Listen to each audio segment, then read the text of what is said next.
Yo guys! Ako nga pala si Rox, di buong pangalan, isang OFW dito sa gitnang silangan. Tara, samahan nyo kami sa isang Sabado namin na punong-puno ng katakawan. Char!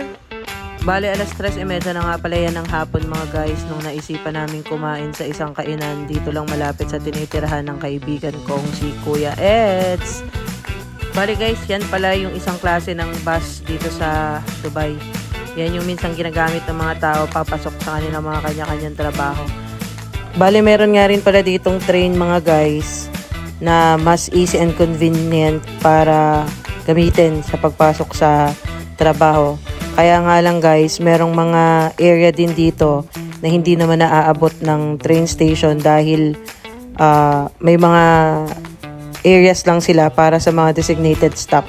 So yung bus kasi talaga parang sinusuyod niya lahat ng sulok dito sa Dubai. Kaya yung iba guys ay nagka-car lift na lang mga guys kasi mas maganda din yon. Parang babayaran lang nila yon every end of the month or beginning of the month. Tapos meron lang silang area para hintayin yung car lift na yon para ihatid sila kung saan man sila pupunta. Normally guys, yung mga alam kong gumaganon ay yung mga nagtatrabaho sa mga restaurants, sa mga malls, dun sa mga area na malalayo, yung mga area na hindi halos maabot na rin ng bus, or kung meron mang bus na tatagalan bago sila makarating doon sa papasukan nila. So ayan guys, nandito na kami sa loob ng Al Ghurair Mall and hinahanap na namin ni Ishan yung yung restaurant na kakainan namin. Bakit ba nga? Haha, char. So ayan mga guys, napadaan kami dito sa tindahan ng mga bags, shoes, and mga clothes kasi sale sila ngayon dito. Ang dami nga muna guys, katulad niya no, Herschel. At saka yan, mga shoes.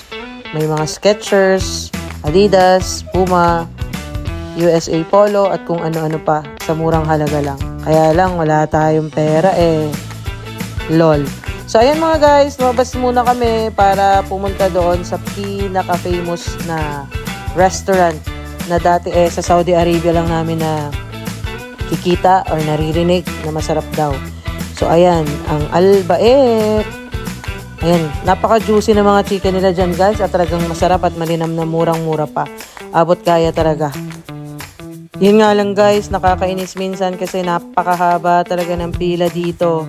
As in, mag-iintay ka talaga ng mga 30 minutes para lang sa 4 na pirasong o-orderin mo. So, kapag pupunta ka dito, magbaon ka talaga ng patience.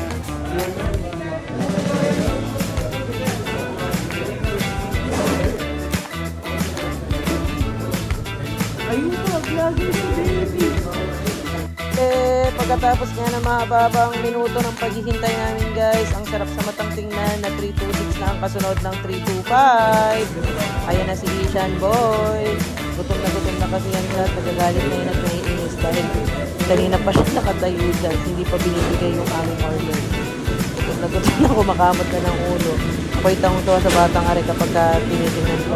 Talaga namang susot na. Gutom na. Excited na siya dun sa burger na in-order namin. So, ayun. Ito na finally. Papunta na kami sa food court para i-meet ang parents ni Ishan dahil kami ay doon kakain dahil walang space sa Al Baik dahil punuan nga palagi. So, tara mga guys. Samahan nyo kami sa pagkain ng burger ng Al Baik. Yan pala si Kuya Eds. Hello! Ang famous Kuya Eds of UAE. Pagkatapos namin kumain guys, wala na kaming naisip gawin. So, uuwi na kami at napakainit. Ang sakit ng ulo ko dyan mga guys. Pero ngiti lang dahil vlogger. Ayan na guys. Salamat po ulit sa inyong ilang minuto. Huwag kayong mawawala sa susunod kong vlog. At maraming salamat sa walang sawang pagsuporta kahit walang kwenta to. Mashkur!